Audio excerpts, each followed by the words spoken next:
Let me show you how to make Cajun steak with shrimp etouffee. Skip the rice, go with the garlic bread. We start with a rich blackened steak with Cajun spices topped with shrimp etouffee. I'm going to start with the custom Cajun rub and some New York strips. Season both sides generously. I don't start with oil on my steaks. It's really not necessary. As long as you have a nice high heat when you're grilling, your steaks will release just fine. Let your steaks hang out for a few minutes while you get the grill preheated. We're looking for a medium-high heat. We're going to be directly searing these over the coals. Now with these kind of steaks, these are New York strips, I like to go ahead and flip every 30-45 seconds to build a crust over time. You can cook the steaks however you'd like, but I find with these thicker cuts, it gives me a little bit more control over the crust without overcooking the inside. The goal is to build up a really great crust on the outside. You're going to notice that this spice seasoning is going to start to blacken, very standard for a Cajun rub.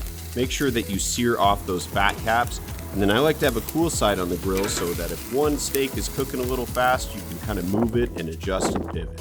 When your steaks are ready to go ahead and take them off and let them rest while we make the shrimp etouffee. Start by preheating a cast iron over the coals. Make sure those coals are still pretty warm.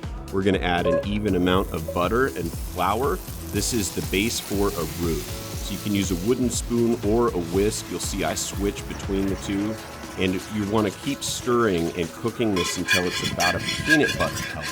That means that the raw flour is out and we're developing some really great nutty flavors. I'm going to add in the trifecta of peppers, onions, and celery. I'm using poblano peppers, this is Southwest twist, and a little bit of salt. Let's go ahead and mix that with the roux so that everything's coated, and we'll cook that for a few minutes till the vegetables soften.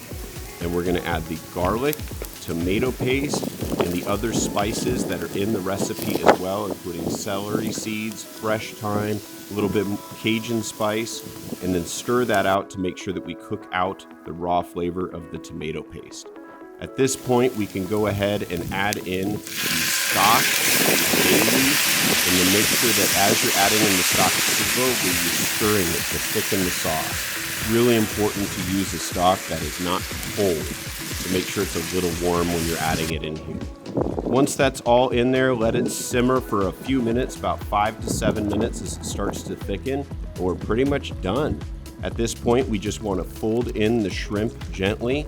You don't need to cook these at an extremely high heat. They're going to go ahead and poach in the sauce, so fold them around until they're done, and we'll go ahead and slice up the steak and serve. My steak is a medium rare, a little bit on the pink side, how I like it. Cook it to the way that you'd prefer to eat it.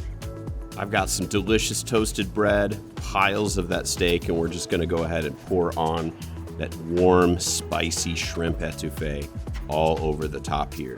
This combo of surf and turf is really unique, incredibly flavorful, and feeds a crowd. Top with a little bit of fresh parsley, a little bit of hot sauce if you want to, and you guys are ready to go. I hope you enjoy. Check out the full recipe on chilisandsmoke.com.